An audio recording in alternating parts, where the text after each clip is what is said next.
A new journalist joins the ranks after Elon frees up Twitter and aims straight at the state actors.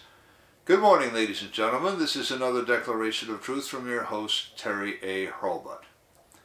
Today, I want to introduce you to another new Twitter journalist taking advantage of the new freedom Twitter now affords. Now, true, that freedom is not absolute. After all, no one has a simpler and less restrictive set of content standards than Gab, just to give the best example I can come up with. But the new DisInfoGate thread that I will introduce today is exactly the sort of journalism Elon Musk said he wants to see. And a user calling himself NameRedacted247 at last fleshes out the history of big tech as state actors, or rather, deep state actors. Do you remember my telling you about the Intercept piece about the public and private partnership with big tech that began in 2018? Now, the DisInfoGate thread tells you exactly how it started. We can therefore assume that the Intercept piece and this DisInfoGate thread describe the same operation. Before I dive into this and introduce you to more of NameRedacted247's work, some of which you've already seen, I do want to shout out to the prime sponsor of this channel, which is Conservative News and Views. Link in the description. And be sure to check out the awesome CNAV Store. Scroll down near the bottom for that link. Lots of great merchandise there, especially this t-shirt that I have chosen for today, which reads, "I need new conspiracies as all the old ones came true." Today, I'm actually going to treating a conspiracy I showed to be true. Only this time you get the how as well as the who, what, when, and where. One more thing. If you like what you're about to hear, you can like this video. You can also click the bell icon to get a notice every time I come out with a new one. In fact, do you see the new icon, the heart shape with the US dollar sign in it? That's the super thanks icon. If you really want to keep these videos coming, click that and leave me a tip. Any currency will do, so long as it's legal tender. And now, the account calling itself NameRedacted247 has been very active since the acquisition of Twitter, but has not until today gotten the attention he deserves. In fact, I've left links in the description to the first tweets in 3 threads that he dropped before this one. Each one naming the names of intelligence agents who hired on at Twitter, Facebook, and Google, in that order. During the first Twitter Files releases, of course, Elon Musk fired an obvious troublemaker, Jim Baker. So, the nameless tipster apparently asked Elon how many federal agents remained on Twitter's payroll. When Elon didn't answer, the account dropped a thread beginning, and I quote, "Elon Musk, your new company Twitter has many ex-FBI/CIA agents in high ranks. You should probably do a little house cleaning," close quote. The thread went on to name 15 former FBIs at Twitter. Then he turned his attention to Facebook with even larger results. 115 of them. If you've been with this channel since last December, you will recall that I covered that thread at that time. I said then, Facebook hired spooks too.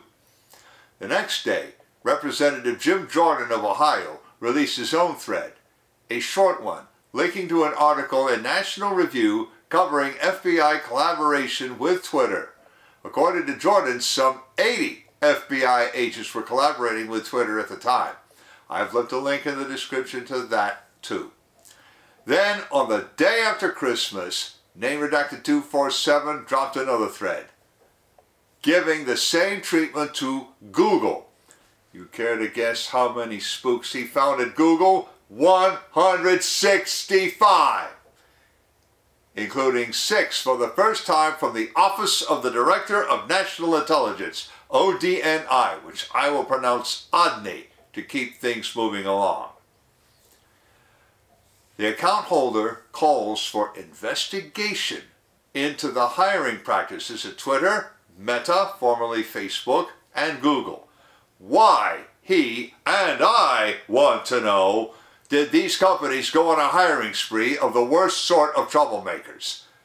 Those people made trouble for innocent account holders because they're spooks, and that's what spooks do. All right, I see that bunch of you are scratching your heads saying, what is he talking about? Ghosts and goblins from Halloween? No, I don't mean that kind of spook.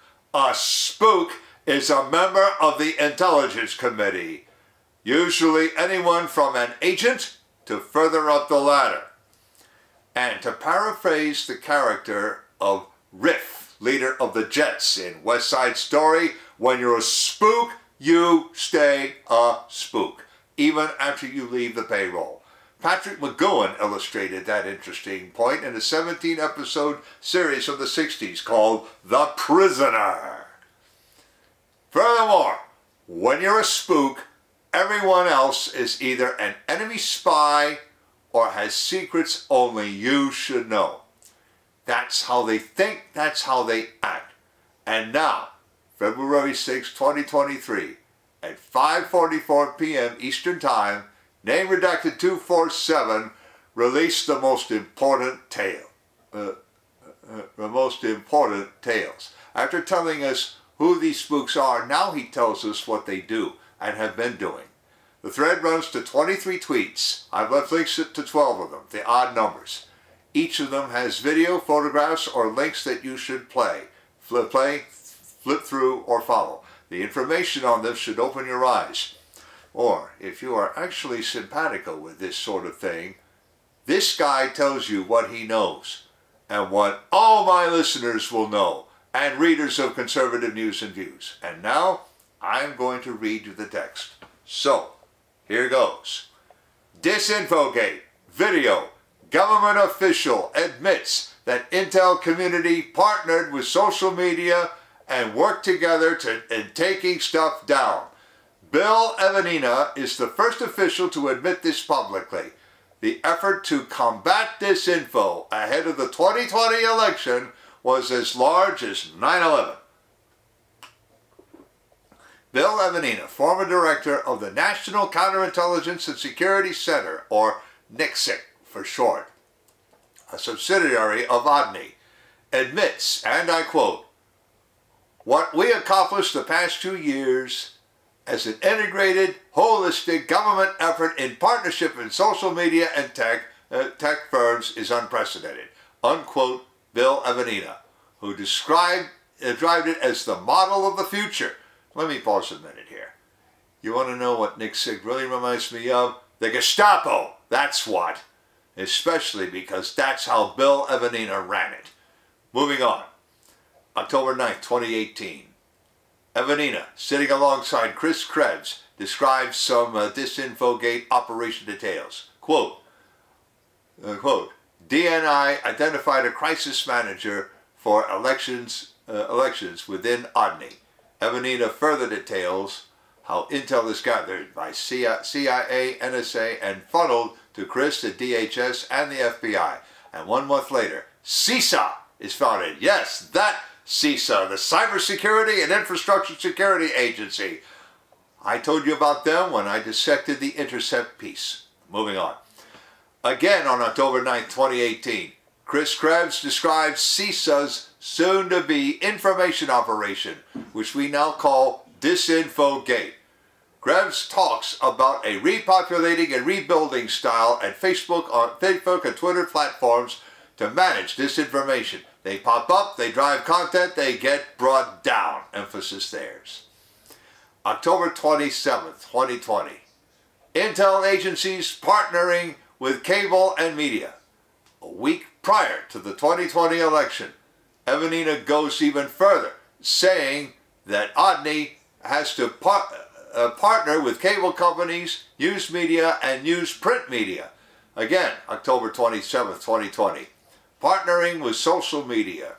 Intelligence sharing on steroids. Evanina, again, admits that ODNI partnered with Facebook, YouTube, Twitter, and all the social media companies ahead of the 2020 election to counter disinfo. based on Evanina's statements, it is clear. Odney led the DisInfoGate operation. Odney used CISA as its central apparatus to partner with social media platforms and the rest of the intelligence community to combat disinfo and censor American voters. At this point, the account holder starts talking about a deposition in the famous state actors case. Before I get to that part of the thread, I want to shout out to the sponsor who can really help you through the economic storms to come. That sponsor is oursilverlines.com. Do you feel like you're working harder for your money just to get by? You are not alone. The fluctuating economy, employment issues, and unexpected changes in life have left many families struggling over the past few years. Collecting gold and silver can help shield you against many of these challenges. But if you're like me many years ago, you don't know where or how to start.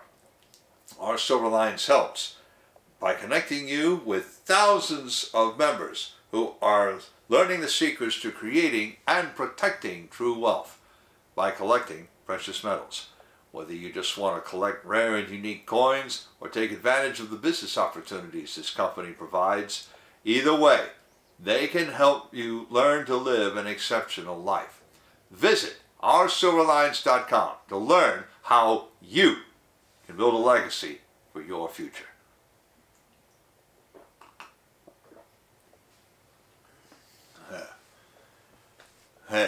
Now, moving on. January 12th, 2023, during a deposition in the case of Missouri versus Biden et al., Brian Scully of CISA testified that since 2018, CISA had regular meetings, conference calls, between federal partners and social media platforms. DOJ, FBI, Odney, and DHS were agency participants. Brian testified that Facebook, Twitter, Google, Microsoft, Reddit, and others participated in these monthly conference calls. Brian had no problem giving names of people that participated in these calls. For example, he identified Elvis Tran.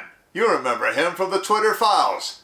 He was FBI Special Agent in Charge, San Francisco, as the main FBI agent that participated in the conference calls. But when asked who the Odney participants were, Brian was instructed by his DOJ counsel not to identify the 3 or 4 individuals by name. Why? Brian confirms that prior to the 2020 presidential election, Odney and CISA held weekly teleconferences to counter election-related disinformation. Was the Odney crisis manager for elections that Evanina disclosed a participant? Question: since 2018, has DHS had regular meetings with social media platforms, Odney, and the FBI? Brian's answer: yes. Facebook was the industry lead.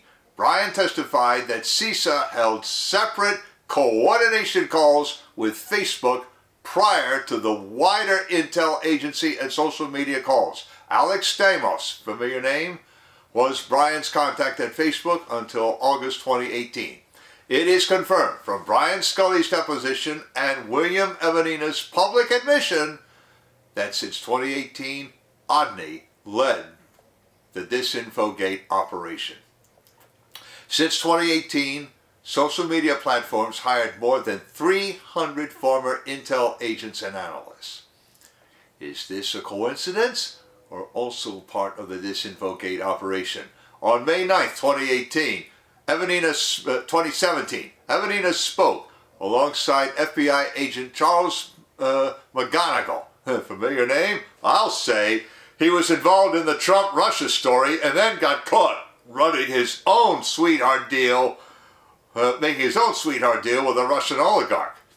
Evanina spoke about recruiting employees to intel community. He emphatically stated regarding hiring by the CIA, NSA, and FBI, once we get them in, we own them for life. Evanina claims employees hired by CIA and NSA are owned for life. What did I tell you? When you're a spook, you stay a spook. Does this apply, for instance, to former CIA agent Aaron Berman, who manages misinformation at Facebook? Does it apply to the 300 and more former intel agents still working at social media? Again, Evanina claimed that employees hired by CIA and NSA are owned for life. Does this apply to all the former CIA agents managing misinformation at Google and YouTube and Trust and Safety Division? What about the former FBI agents that currently work for Twitter? Does the same apply here? Are they owned for life, as Evanina claims? DisInfoGate is a real, documented, and vast conspiratorial effort led by Bill Evanina at NICSIC under Odney and under government and other government officials. It includes virtually the entire intel community in partnership with social media platforms, using the false narrative that Russia interfered in the 2016 election. They created CISA, an apparatus to censor free speech and socially engineer the opinions of American voters.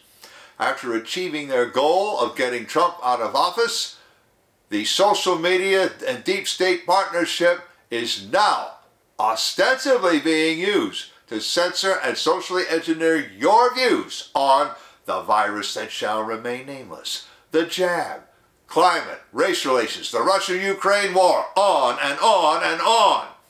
The thread ends there. But when he's asking about whether Bill Evanina can say with justice that the intel community owns the hires at Twitter, Meta, and Google for life, Name Redacted 247 quotes the anchor tweets to every one of those three threads that I mentioned to start with. He also includes a postscript, a link to a tweet by Jeff Landry, Attorney General of Louisiana. General Landry is a top-tier plaintiff in the case of Missouri versus Biden, the big state actor case. Here, Landry links to the full deposition of Intel player Brian Scully, and I have that direct link in the description. This thread came to my attention after another account that I follow retweeted the anchor tweet. Besides the retweeters, reaction varies from wow to there you see to it's still happening. In the time I spent preparing for this podcast, I did not find one tweet disputing this account. Not one. And of course, nobody's going to be brazen enough to say that we deserve to have an American Gestapo or internal security force running things. I have links in the description to 9 tweets in reaction to this thread. Here is what they say. Need to vote the Democrats out of every national and local office. They're ruining the country. Well, don't forget rhinos. They're doing it too. I would hesitate to say the first to admit it publicly, meaning Evanina. This was buried, but public, on the CISA website for at least the last 3 years. Facebook used Atlantic Council, government as resources to take down users and networks. That last one embeds some images, so you can click that, check that out for yourselves. Incredible thread. I wonder if the 3 or 4 Odney participants' names that he was instructed not to identify are names that wouldn't be too difficult to uncover. And here's one. It's not stopped. It is today. And he leaves a photograph of a message from Instagram, either at his own account or on someone else's, saying, "Your story has been removed. It goes against our community guidelines." Another one quotes Evanina as saying this was the most important role he had had in his career. That user then says that this perfectly sums up why 2020 happened in every way. Now, to be clear, this user is not talking about gimmicking of reported vote totals or any of the theories that Mike Lindell or Sidney Powell were working on. When he says this is why the election played out as it did, he is assuming that 81 million people actually did vote for Biden and suggests the reason they voted the way they did is that men like Bill Evanina convinced them to. And I'll vouch for this much. You can take all the election integrity measures you want, but even that is not proof against a campaign of lies from agents of your government. That's what Name Redacted 247 meant. means by social engineering of voter opinion. Someone else thanks the account holder for exposing their continued abuse of power. And still another user says of Evanina, he's so proud of the censorship. Of course he's proud of the censorship. He's a spook, and that's how spooks think and what they do. And the last user whose tweet I've included points out that Mr. Evanina is in breach of his oath to, now you know how it goes, support and defend the Constitution of the United States against all enemies, foreign and domestic. Close quote. And now I'm going to finish my analysis. In the DisInfoGate thread, name redacted 247 has compiled yet more evidence that big tech companies acted as state actors and continue so to act. Recall what Justice Clarence Thomas said. When a company, however private, acts on instruction from the government, it becomes an agent of the government. When such orders violate the Constitution, the government does wrong. And the private actor does an equal wrong in obeying. This does not explain all the behavior of Meta, Facebook, Google, and pre-Musk Twitter. Twitter's non-spook personnel clearly felt a desire to suppress facts and narratives with which they disagree. If they could act on government orders, that would give them the satisfaction any tattler craves. The government is power, and the tattler wants a share of that power, either to stand a little taller or to get his own revenge, which means that Elon Musk needs to do more house cleaning even than this account holder suggested. He got rid of Jim Baker. He has a list of 15 other spooks still at Twitter as of last December, but the tattlers, those he has to find on his own, but he might have run afoul them already in a case involving, well, never mind. If any of you follow Twitter regularly, and especially if you also follow YouTubers like Jeremy at the Cornering, or Tim Pool, or Yellow Flash, you know exactly whom I'm talking about, so I need not sully my channel by mentioning that name. Instead, I'm going to remind you of how urgent it now is to build parallel structures. Imagine what would have happened had the telephone company, had they hired such people. Now here you are, talking about a sensitive subject, maybe the election of 2024, maybe the virus that shall remain nameless, maybe the jab, maybe climate change, maybe race relations, the Russia-Ukraine war, you name it. And suddenly the voice on the other end of the line falls silent. And as you're standing there, holding your phone and shouting, "Hello, hello," you hear this. Dee dee dee, we're sorry. This communication is being monitored. The connection has been broken for reasons of national security. Now, those lines came from a 1970 movie, which maybe you remember or maybe you don't. It was titled The Andromeda Strain, a lurid thriller about a sample return space mission gone horribly and fatally wrong. But maybe you will hear that kind of message someday. This thread reveals several officials who would love to write that script. Links to the description of the article, to the anchor tweets of those three earlier threads by name redacted 247, to the anchor tweet by Representative Jim Jordan, to the disinfo thread, to the 9 tweets in reaction to it, to my Declarations of Truth Twitter account, and to conservative news and views. I've also left links to the awesome CNAV Store and to oursilverlines.com, as I also mentioned. You know already about how to like a video, turn on notifications, and leave a tip. On the end screen, I'm going to leave a subscribe link to my channel and links to the Twitter files, to the Facebook Spooks video, and I think I'm going to link to the J6 playlist, because that merely shows another side of what spooks do. This is Terry A. Hurlbut delivering another declaration of truth and reminding you to let the truth set you free.